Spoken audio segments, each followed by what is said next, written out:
Hello students, welcome to prep Guru YouTube channel. I am your mentor Siddharth और लेकर के आया हूँ मैं कुछ करंट अफेयर्स के टॉपिक्स जो कि हमारे सीयूटी एग्जाम्स के लिए काफ़ी इंपॉर्टेंट हो सकते हैं। तो आइए स्टार्ट करते हैं। तो आज का जो हमारा पहला करंट अफेयर्स का न्यूज़ है वो है कि journalist Kasturi Ray authored a new book Draupadi Murmu from tribal hinterlands to Raisina hills. तो जो बुक है, सबसे पहला इंपॉर्टेंट क्वेश्चन तो ये आ सकता है कि ये बुक लिखी किसने है। तो ये बुक लिखी है कस्तूरी रे ने। बुक का नाम क्या है? Draupadi Murmu from tribal hinterlands to Raisina hills. ठीक है, ये हमारी पहली Draupadi Murmu is our first tribal president and she belongs to Santhal tribe. तो सांथल ट्राइब जो है हमारे इंडिया की एक बहुत ही प्रोमिनेंट ट्राइब रही है जिसने फ्रीडम स्ट्रगल में भी काफ़ी पार्टिसिपेट किया। सांथल ट्राइब जो है झारखंड के एरिया में मेनली पाई जाती है। तो सांथल ट्राइब आपकी बो और आर्चरी, मतलब बो एंड एरो यानी आर्चरी में काफ़ी ज़्यादा ये लोग निपुण होते हैं। ठीक है, तो पहला क्वेश्चन तो ये आ सकता है कि द्रौपदी मुर्मू हमारी कौन सी ट्राइब से थी? तो वो थी हमारी सांथल ट्राइब से। ये सांथल ट्राइब मेजरली मिलती कहाँ है? तो मेजरली मिलती है हमारी ये झारखंड के स्टेट में, और ये tribe is famous for its sports archery. तो इन्होंने आर्चरी का ही यूज किया था जब सांथल का रिवोल्ट किया था आपका हिस्ट्री के अंदर। जब हिस्ट्री में आप पढ़ेंगे तो आप पढ़ेंगे कि सांथल रिवोल्ट, तो सांथल रिवोल्ट किया था अगेंस्ट ब्रिटिशर्स। तो क्या ये हमारी पहली फीमेल प्रेसिडेंट है? नहीं, हमारी पहली फीमेल प्रेसिडेंट है वो है श्रीमती प्रतिभा पाटिल। श्रीमती प्रतिभा पाटिल ये हमारी पहली ट्राइबल प्रेसिडेंट है। ठीक है, अच्छा यहां पे जो बुक है, बुक में एक मेन वर्ड इस्तेमाल किया है वो है रायसेना हिल्स। तो रायसेना हिल्स क्यों बोला गया? तो रायसेना हिल्स इसलिए बोला गया क्योंकि रायसेना हिल्स पे ही हमारा प्रेसिडेंट हाउस है। जो पार्लियामेंट बिल्डिंग पुरानी वाली थी, प्रेसिडेंट हाउस, ये सब हमारा रायसेना हिल्स पे ही है। और Raisina hills is an extension of Aravalli hills. कौन से हिल्स पे है? अरावली हिल्स का जो एक्सटेंशन है वो आपका रायसेना हिल्स कहलाता है आपके दिल्ली में जब वो चीज एक्सटेंशन जाती है। और यहीं पे क्या है? प्रेसिडेंट का हाउस है। समझ में आ रही है चीज? तो ये जो बुक है, ये बुक तो आपकी लिखी है कस्तूरी रे ने, पर इसका फॉरवर्ड वो लिखा है किरण बेदी ने। किसने लिखा है? किरण बेदी ने। किरण बेदी से रिलेटेड इंपॉर्टेंट चीज ये है कि she is the first female to join IPS services, मतलब इंडियन पुलिस सर्विसेज को ज्वाइन करने वाली she is the first women. बाद में ये पुदुचेरी की लेफ्टिनेंट गवर्नर भी रही हैं।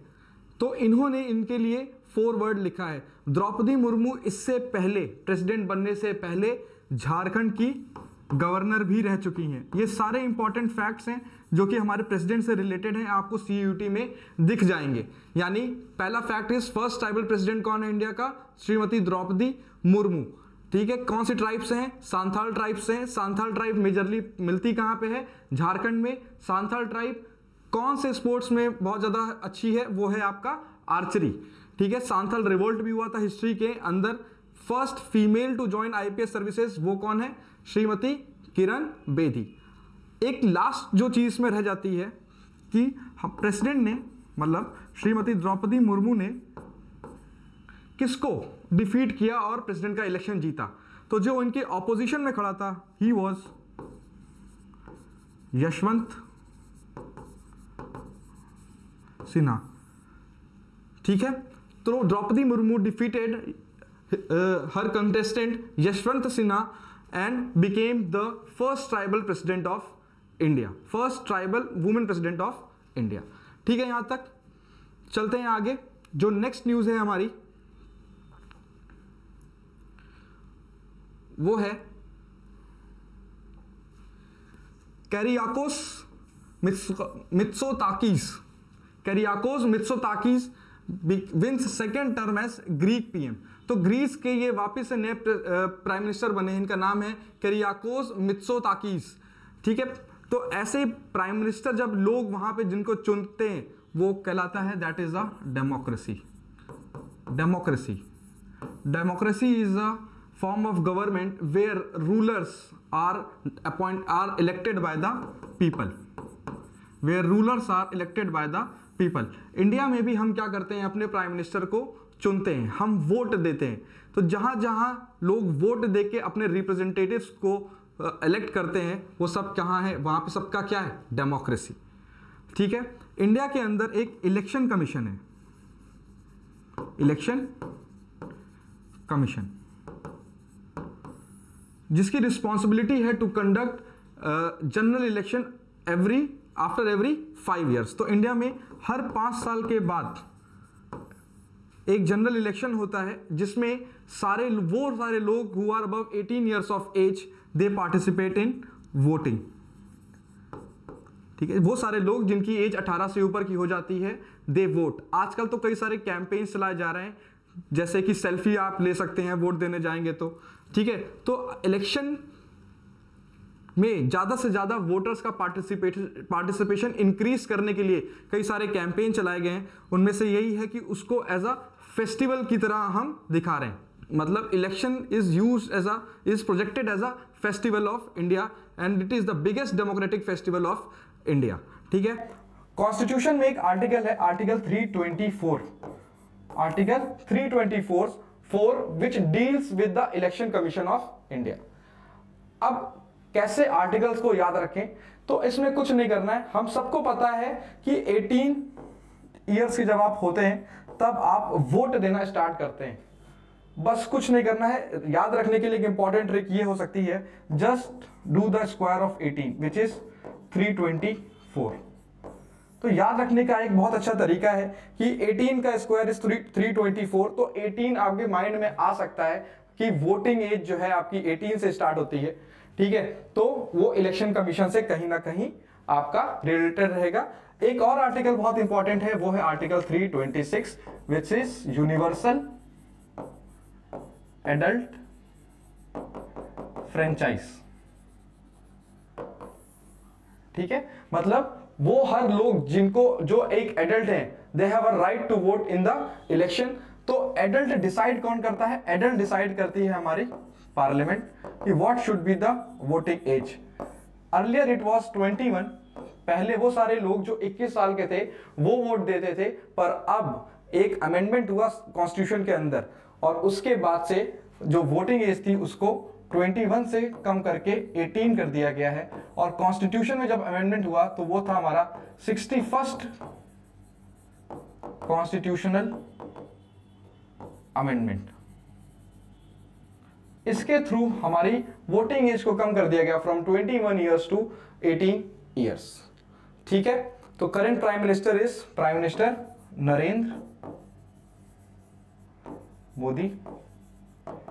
और जो अगला इलेक्शन होने वाला है, ठीक है, वो होने वाला है 2024 में। जैसा कि मैंने आपको बताया कि इलेक्शन जो है हर 5 साल पे होता है। इसके पहले जो इलेक्शन हुआ था वो हुआ था 2019। क्लियर है यहां तक? तो कौन था, मतलब जो भी डेमोक्रेटिक वैल्यूज हैं इंडिया की, या फिर जो भी क्वेश्चंस आ सकते हैं हमारे पेपर में, उसमें से मैक्सिमम चीजें मैंने इसमें कवर कर दी हैं। तो ग्रीक पीएम से हमने कंपेयर किया अपना जो भी डेमोक्रेसी के अंदर इलेक्शन का सिस्टम है उसको, और उसके बाद से जितनी इंपॉर्टेंट चीजें थी मैंने आपको बताया। Article 324 of the Indian constitution जो है deals with election commission of India. Clear है यहां तक? ये किस पार्टी के हैं? New democracy. ठीक है ना। और डेमोक्रेसी की मैंने आपको डेफिनेशन बताई है कि डेमोक्रेसी का मतलब होता है where rulers are elected by the people. हम खुद जा करके हमेशा डिसीजन नहीं ले सकते। हम सबको पता है कि हमारे 50 काम होते हैं, दूसरे काम होते हैं। अब हम कंट्री के लिए भी डिसीजन लेने के लिए अगर बैठे तो बहुत सारा कंफ्लिक्ट होगा। इसीलिए हम अपनी जगह अपने रिप्रेजेंटेटिव्स को इलेक्ट करते हैं कि वो जाएं और हमारे लिए डिसीजन ले। ठीक है, वो रिप्रेजेंटेटिव्स जो है वो मेंबर ऑफ पार्लियामेंट भी हो सकते हैं और मेंबर ऑफ लेजिस्लेटिव असेंबली भी हो सकते हैं। मेंबर ऑफ पार्लियामेंट जो है आपके सेंटर लेवल पे रहते हैं, मतलब जब केंद्र की बात होती है, जब सेंटर की मिनिस्ट्रीज की बात होती है, ठीक है, तो वो क्या होंगे, मेंबर ऑफ पार्लियामेंट। पर जैसे सीएम की बात हो गई तो वो कहां हो गया आपका, स्टेट के अंदर। तो स्टेट में एमएलएज होते हैं और सेंटर पे एमपीज होते हैं। ठीक है, आगे बढ़ते हैं बच्चों और अपनी नेक्स्ट न्यूज को देखते हैं। नेक्स्ट न्यूज है हमारी, inflation is slowing down personal consumption expenditure, RBI की रिपोर्ट। तो RBI has come up with a report which is RBI has come up with the report which is State of the Economy authored by Reserve Bank of India। ठीक है, और किसने किया है, Michael देबरत ने। इन्होंने इस जो स्टेट ऑफ द इकोनॉमी है इस आर्टिकल को पब्लिश किया है और उन्होंने बताया है कि inflation is slowing down personal consumption. तो यहां से सबसे इंपॉर्टेंट चीज ये है कि आखिर इन्फ्लेशन क्या होता है, क्या हम जानते हैं इन्फ्लेशन क्या होता है। ठीक है, तो let's read some concept about inflation. Inflation क्या होता है, inflation is general rise in the prices of the commodities. मान लेते हैं कि पहले 5 kg ओनियंस आपके 50 रुपीज में मिलते थे, आगे चल के 5 kg ओनियंस 55 में हो गए, फिर 57 में हो गए, फिर 60 में हो गए। तो there is a trend that the price of the 5 kg onion is increasing again and again. तो जो भी प्राइस राइज होता है over a period of time लगातार, उसे हम क्या कहते हैं, इन्फ्लेशन। उसे हम क्या कहते हैं, इन्फ्लेशन। समझे बच्चों। तो इन्फ्लेशन का मतलब हो गया प्राइस राइज हम कर रहे हैं। इन्फ्लेशन जो है हमारा जो आरबीआई है उसके ऊपर वो चेक रखता है, मतलब सामान बहुत ज्यादा महंगा ना हो जाए, इसकी जिम्मेदारी किसके पास है, it is the duty of RBI to check the inflation rate in India. ठीक है, तो आरबीआई के बारे में पढ़ लेते हैं। आरबीआई के गवर्नर कौन है इस समय, शक्तिकांत दास। डेप्यूटी गवर्नर कौन कौन है, Michael Debabrata Patra, M Rajeshwar, Ravishankar and Swaminathan Janakiraman. तो ये लोग जो हैं आपके डेप्यूटी गवर्नर हैं। आरबीआई स्टैब्लिश हुआ था 1935 में और आरबीआई का हेडक्वार्टर कहां है, मुंबई महाराष्ट्र में। ठीक है, इसमें कुछ ऑपरेशंस आरबीआई करता है, जैसे रेपो रेट को इंक्रीज डिक्रीज करता है, रिवर्स रेपो रेट को इंक्रीज डिक्रीज करता है। तो बेसिकली आरबीआई जो है लिक्विडिटी मतलब फ्लो ऑफ मनी उसको मेंटेन करता है कि प्राइसेस हमारी कंट्री में स्टेबल रहे, ना प्राइस जो है सामान की कीमत बहुत कम ना हो जाए वो भी मेंटेन करता है, और सामान की कीमत वैल्यू बहुत ज्यादा ना हो जाए वो भी मेंटेन करता है। तो ये दोनों चीजें कौन करता है हमारे यहाँ, आरबीआई। क्लियर है। तो आरबीआई की जो रिपोर्ट थी स्टेट ऑफ द इकोनॉमी, जिसको ऑथर किया था माइकल देवव्रत ने, उसने बोला है कि इन्फ्लेशन की वजह से पर्सनल कंजम्पशन एक्सपेंडिचर कम हो रहा है। ऑब्वियसली होगा, क्यों, क्योंकि सामान महंगे होते चले जाएंगे। अगर सामान महंगे होते जाएंगे तो हम अपना पर्सनल कंजम्पशन, मतलब पर्सनल कंजम्पशन का मतलब हो गया कि जो हम चीजों को खरीद रहे हैं मार्केट से उसके पे हम एक्सपेंडिचर खर्चा करना कम कर देंगे। क्यों, क्योंकि इन्फ्लेशन का मैंने आपको मतलब बताया कि इन्फ्लेशन का मतलब हो गया general rise in the prices of the goods and commodities. तो सामान अगर महंगे होंगे तो ऑब्वियसली हम खर्चा कम करेंगे। तो यही रिपोर्ट ये शो कर रही है। ठीक है, आगे बढ़ते हैं स्टूडेंट्स, देखते हैं अपनी नेक्स्ट न्यूज जो कि है Amit Shah lays foundation stone of बलिदान स्तंभ in Srinagar. This question can be directly asked in your CET exam कि बलिदान स्टेडियम जो है कहां पे, बलिदान स्टेडियम बलिदान स्तंभ जो आपका कहां पे हमने इसको लगाया है, ठीक है ना, कहां पे इसका फाउंडेशन स्टोन रखा है। तो इसे रखा है हमने आपके लाल चौक। ठीक है, कहां रखा है, लाल चौक, जम्मू एंड कश्मीर। ठीक, तो जम्मू एंड कश्मीर में श्रीनगर में एक एरिया है लाल चौक, उसके पास हमने एक फाउंडेशन स्टोन रखा है बलिदान स्तंभ का। ठीक है ना, this is a tribute, this memorial is a part of Srinagar smart city and this is a tribute to the brave martyrs who sacrifice their lives for the nation. हमारे ब्रेव सोल्जर्स जो हमारी रक्षा करते करते जिन्होंने अपने लाइफ को sacrifice कर दिया, उनको हम ट्रिब्यूट दे रहे हैं थ्रू अ स्तंभ विच इज नोन एज बलिदान स्तंभ। ठीक है, इसका फाउंडेशन स्टोन रखा किसने है? अमित शाह ने। इनका फाउंडेशन स्टोन किसने रखा है? अमित शाह ने। यहां पे लिखा है कि लाल चौक या फिर Srinagar is a smart city project. तो स्मार्ट सिटी प्रोजेक्ट जो है आपका 2015 में आया था।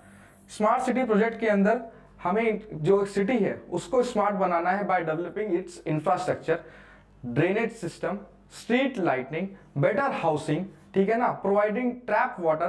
तो बहुत सारी कंडीशंस हैं जो बताती हैं कि सिटी स्मार्ट रहेगी कि नहीं। जैसे एक ट्रैफिक मैनेजमेंट भी हम कह सकते हैं, बहुत ज्यादा ट्रैफिक ना रहे, ट्रैफिक अगर रहे तो हम उसको इजिली जो है मैनेज कर सकें। सीसीटीवी का लगा होना कि अगर कोई क्राइम हो तो वो जल्दी से जल्दी पकड़ा जा सके। ठीक है, ड्रेनेज सिस्टम होना, अच्छा ड्रेनेज सिस्टम होना, साथ ही साथ सीवेज ट्रीटमेंट प्लांट्स कि जो वेस्ट वाटर है वो डायरेक्टली जाकर के रिवर में ना मिल जाए, we have to treat it first and then हम उसको आगे फॉरवर्ड करें कि वो पानी में जाकर के मिले। तो नदी हमारी बहुत ज्यादा गंदी एक साथ ना हो, हम उसको पहले ट्रीट करें फिर भेजें। तो सीवेज ट्रीटमेंट प्लांट्स हो गया, ट्रैफिक मैनेजमेंट हो गया, ड्रेनेज सिस्टम हो गया, street lightning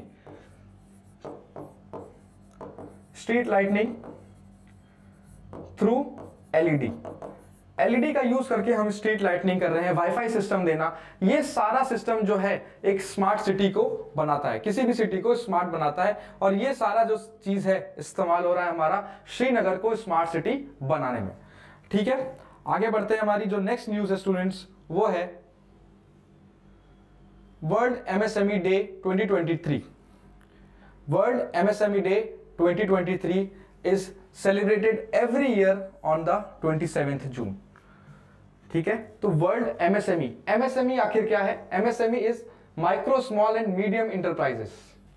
micro small and medium enterprises, ये कैसे, इनके एग्जांपल क्या हो सकते हैं? जैसे मान लेते हैं माचिस बनाने का, मैच बॉक्स बनाने का कोई इंटरप्राइज है, तो वो बहुत ही बड़े स्केल पे नहीं होगा, वो छोटे ही स्केल पे है। इट विल बी इधर माइक्रो, स्मॉल और मीडियम। इनकी कुछ कंडीशंस भी हैं, कुछ क्राइटेरिया भी हैं, वो हम आगे फर्दर डिस्कस करेंगे। पर मैच बॉक्स हो गया, ठीक है, जूट बैग्स हो गए, जूट रोप्स हो गई, ठीक है, बीड़ी हो गया। तो ये सारी जो चीजें हैं ये हमारी micro, small and medium enterprises की हैं। और micro, small and medium enterprise is a backbone of the economy. हम हमेशा बड़े बड़े इंडस्ट्रीज को नहीं लगा सकते, हमें कुछ इनफॉर्मल और छोटे सेक्टर्स भी चाहिए जो कि एमएसएमई के अंदर आते हैं। जैसे मान लेते हैं कि कुछ सेक्टर ऐसे होंगे जो छोटे छोटे नट और बोल्ट्स बना रहे हैं, जिनका यूज हम कर सकते हैं बड़ी बड़ी इंडस्ट्रीज में। तो छोटे छोटे पार्ट्स बनाने वाली जो कभी आपकी इंटरप्राइजेस होंगी वो होंगी सारी एमएसएमई इंटरप्राइजेस। और 27 जो जून है इसको हम सेलिब्रेट करते हैं क्या? As world MSME day. क्यों? क्योंकि ये हमारी बैकबोन है। ठीक है, the theme for MSME day 2023 in India is future ready MSME for India at 100। India at 100 यानी इसके पीछे एक डिफाइंड टारगेट है 2047। 1947 में we got our independence. In 2047 we are going to celebrate 100 years of our independence. अभी आजादी का अमृत काल चल रहा है, यानी 75 years of independence. ठीक है, तो थीम क्या है हमारी? Future ready MSME for India at 100।